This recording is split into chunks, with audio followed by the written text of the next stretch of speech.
ನೋಡಿ 14 ವರ್ಷ ಆಗಿತ್ತು. ಸತ್ತ ಮೇಲೂ ಯಾರೊಬ್ಬರೂ ಬರಲಿಲ್ಲ. ಕೊನೆಗೆ ಆ ಶವದ ಕಥೆ ಏನಾಯ್ತು ಗೊತ್ತಾ?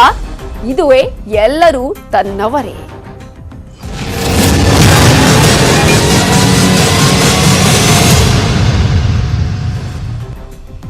ಆತ 14 ವರ್ಷದಿಂದ ಕುಟುಂಬಸ್ಥರನ್ನೇ ನೋಡಿರ್ಲಿಲ್ಲ. ಹಾರ್ಟ್ ಅಟ್ಯಾಕ್ಗೆ ಬಲಿಯಾದ್ರೂ ಈತನ ಜೊತೆಗೆ ಯಾರೂ ಇರಲಿಲ್ಲ. ಕೋಲ್ಕತ್ತಾ ಮೂಲದ ಯುವಕನ ಸಾವಿನ ದುರಂತ ಕತೆ.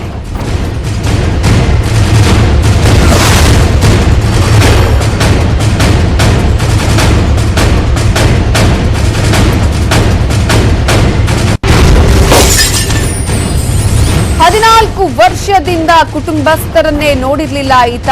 ನಂತರ ಆತ ಸಾವನ್ನಪ್ತಾನೆ. ಆ ನಂತರ ಏನಾಯ್ತು?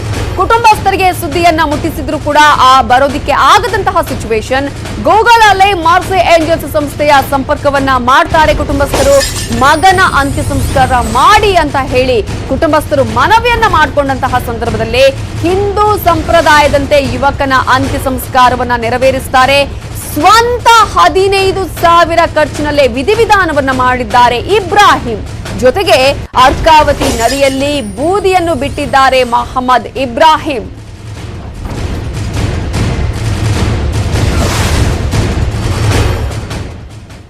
ಸರ್ 19ಗೆ ಒಂದು ಮೆಸೇಜ್ ಬಂತು ನಮ್ಮ ಫ್ರೆಂಡ್ದು. ಯಾರು ಒಂದು ವೆಸ್ಟ್ ಬೆಂಗಾಲ್ ಇಂದ ಅವರು ಸತ್ತೋಗಿದ್ದಾರೆ ಅಂತ ಇಲ್ಲಿ ಬೆಂಗಳೂರಲ್ಲಿ. ಅವ್ರದ್ದು ಫ್ಯಾಮಿಲಿ ಯಾರಿಲ್ಲ. 14 ಇಯರ್ಸ್ಲಿಂದ ಅವ್ರ ಫ್ಯಾಮಿಲಿ ಅವರು ಏನು ಕನೆಕ್ಷನ್ ಇಲ್ಲ. ಬಾಡಿ ಸೆಂಟ್ ಜಾನ್ಸ್ ಹಾಸ್ಪಿಟಲ್ ನಲ್ಲಿ ಇತ್ತು. ಪೊಲೀಸ್ ಪರ್ಮಿಷನ್ ಪೊಲೀಸ್ಗೆ ಎಲ್ಲ ಬರ್ದ್ಬಿಟ್ಟು ಕೊಟ್ಬಿಟ್ಟು ನಮ್ದು ಹಿಂದೂ ರಿಚುವಲ್ಸ್ ಪ್ರಕಾರ ಮಾಡಿ ಅವ್ರಿಗೆ ಬರಕ್ ಆಗಲ್ಲ ಅಂತ, ಯಾಕಂದ್ರೆ ಕೋವಿಡ್ ಸಿಚುವೇಶನ್ ಇದೆ ಅಂತ.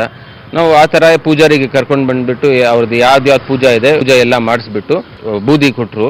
ಅದು ಅವರೇ ವೆಸ್ಟ್ ಬೆಂಗಾಲ್ ನಮ್ಮ ಫ್ರೆಂಡ್ಸ್ಗೆ ಕೇಳಿದ್ರೆ ಅವ್ರು ಹೇಳಿದ್ರು ನದಿನಲ್ಲಿ ತಗೊಂಡು ಹೋಗ್ಬಿಟ್ಟು ಬಿಡ್ಬೇಕು ಅಂತ. ಗಾಯತ್ರಿ ಮಂತ್ರ ಹಾಕ್ಬಿಟ್ಟು ಅದೇ ಗಾಯತ್ರಿ ಮಂತ್ರ ಹಾಕ್ಬಿಟ್ಟು ಅದನ್ನ ನಾವು ಬಿಟ್ಬಿಟ್ಟು ಬಂದ್ತೀವಿ. ಸರಿ. ಆಂಧ್ರದ ರಾಯಲಸೀಮಾದಲ್ಲಿ ಮತ್ತೆ ಮಚ್ಚು ಲಾಂಗು ಝಳಪಿಸಿದೆ. ಕರ್ನೂಲ್ ಜಿಲ್ಲೆಯ ಮಂತ್ರಾಲಯ ಮಂಡಲದಲ್ಲಿ ಹೀಗೆ 2 ಕುಟುಂಬಗಳ ನಡುವೆ ಭಯಾನಕ ಹೊಡೆದಾಟ ನಡೆದಿದೆ. 10 ಜನ ಮಹಿಳೆಯರು ಹಾಗೂ ಪುರುಷರು ಲಾಂಗು, ಮಚ್ಚು ಹಾಗೂ ಕಟ್ಟಿಗೆಗಳಿಂದ ಹೊಡೆದಾಡಿಕೊಂಡಿದ್ದಾರೆ. ಆಸ್ತಿ ವಿಚಾರವಾಗಿ ನಡೆದಿರುವಂತಹ ಗಲಾಟೆ ಅಂತ ಹೇಳಲಾಗ್ತಾ ಇದ್ದು ಹೊಡೆದಾಟದ ಭಯಾನಕ ದೃಶ್ಯಗಳು ನ್ಯೂಸ್ 18ಗೆ ಲಭ್ಯ ಆಗಿದೆ. ಕಣ್ಣಿಗೆ ಕಾರದ ಪುಡಿ ಎರಚಿಕೊಂಡು ಬಡ್ದಾಡ್ಕೊಂಡಿದ್ದಾರೆ.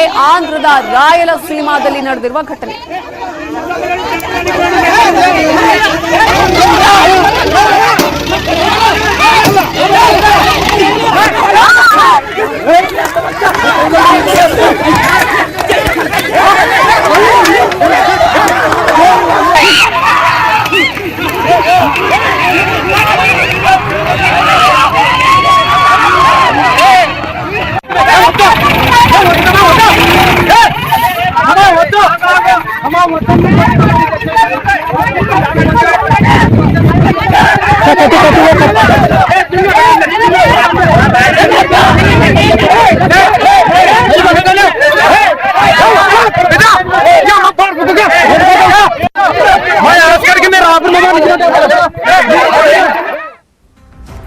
ಮಾಜಿ ಪೊಲೀಸ್ ಕಮಿಷನರ್ ಹೆಸರಲ್ಲಿ ಖದೀಮನು ವಸೂಲಿಯನ್ನ ಮಾಡಿರುವಂತಹ ಘಟನೆ ನಡೆದಿದೆ. ಭಾಸ್ಕರ್ ರಾವ್ ಹೆಸರಲ್ಲಿ ವಸೂಲಿ ಮಾಡಿದವನು ಈಗ ಅಂಧರಾಗಿದ್ದಾನೆ. ಸಿಸಿಬಿ ಪೊಲೀಸರಿಂದ ಆರೋಪಿ ಶ್ರೀನಿವಾಸ್ನನ್ನ ಈಗ ಬಂಧಿಸಲಾಗಿದೆ. ಮಾಜಿ ಪೊಲೀಸ್ ಕಮಿಷನರ್ ಭಾಸ್ಕರ್ ರಾವ್ ಹೆಸರಲ್ಲಿ ವಸೂಲಿ ಮಾಡಿದವನು ಈಗ ಅಂಧರಾಗಿದ್ದಾನೆ. ಆರೋಪಿ ಶ್ರೀನಿವಾಸ್ನನ್ನ ಅರೆಸ್ಟ್ ಮಾಡಿದ್ದಾರೆ ಈಗ ಸಿಸಿಬಿ ಪೊಲೀಸರು. ಮಂಡ್ಯ ಜಿಲ್ಲೆಯ ಮಳವಳ್ಳಿ ಮೂಲದ ಶ್ರೀನಿವಾಸ್ ಮನೋಹರ್ ಅನ್ನುವಾತನಿಗೆ ವಂಚನೆಯನ್ನ ಮಾಡಿದ್ದಾನೆ. ಅದ್ವಿಕ್ ಪವರ್ ಟೆಕ್ ಕಂಪನಿಯನ್ನ ಮನೋಹರ್ ನಡೆಸ್ತಾ ಇದ್ರು. ಆದ್ರೆ ಈತ ಮಾಜಿ ಪೊಲೀಸ್ ಕಮಿಷನರ್ ಅವರ ಹೆಸರಲ್ಲಿ ವಂಚನೆಯನ್ನ ಮಾಡಿದ್ದು. ಕಂಪನಿಗಾಗಿ ಮನೋಹರ್ ಹಲವರ ಬಳಿ ಸಾಲ ಮಾಡಿದ್ರು. ಸಾಲಗಾರರ ಕಾಟವನ್ನ ತಪ್ಪಿಸ್ತೇನೆ ಅಂತ ಹೇಳಿದ್ದ ಶ್ರೀನಿವಾಸ್, ನಾನು ಭಾಸ್ಕರ್ ರಾವ್ ಅವರ ಸೆಕ್ರೆಟರಿ ಅಂತ ಪರಿಚಯ ಮಾಡಿಕೊಂಡು ಈತ ಮೋಸವನ್ನ ಮಾಡಿದ್ದಾನೆ. ಸಾಲಗಾರರು ಕಮಿಷನರ್ಗೆ ದೂರು ಕೊಟ್ಟಿದ್ದಾರೆ ಅಂತಾನು ಹೇಳಿದ್ದ. 2 ಲಕ್ಷ ರೂಪಾಯಿ ಏನಾದ್ರೂ ಕೊಟ್ಟೆ ನಾನು ಕೇಸನ್ನೇ ಕ್ಲೋಸ್ ಮಾಡಿಸ್ತೇನೆ ಅಂತ ಶ್ರೀನಿವಾಸ್ ಹೇಳಿ ಮೋಸವನ್ನ ಮಾಡಿದ್ದ. ಇನ್ನು ಕಮಿಷನರ್ ಆಫೀಸಲ್ಲಿ ಚೆಕ್ ಮಾಡಿಸಿದಾಗ ಈ ಮೋಸ ಬಯಲಿಗೆ ಬಂದಿದೆ. ಶ್ರೀನಿವಾಸ್ ವಿರುದ್ಧ ಸದಾಶಿವನಗರ ಪೊಲೀಸ್ ಠಾಣೆಗೆ ದೂರು ದಾಖಲಾಗಿತ್ತು. ಪ್ರಕರಣ ಸಿಸಿಬಿಗೆ ವರ್ಗಾಯಿಸಿದ್ರು ಕಮಿಷನರ್.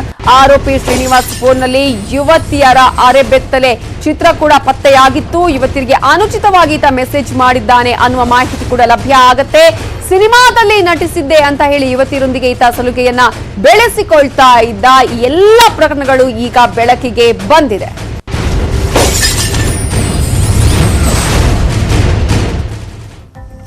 ಇದು ಇವತ್ತಿನ 9 AM ಬಿಗ್ ಬ್ರೇಕಿಂಗ್ ನ್ಯೂಸ್. ನೋಡ್ತಾ ಇರಿ ನ್ಯೂಸ್ 18 ಕನ್ನಡ, ಜಾಲ ನಮ್ಮದು.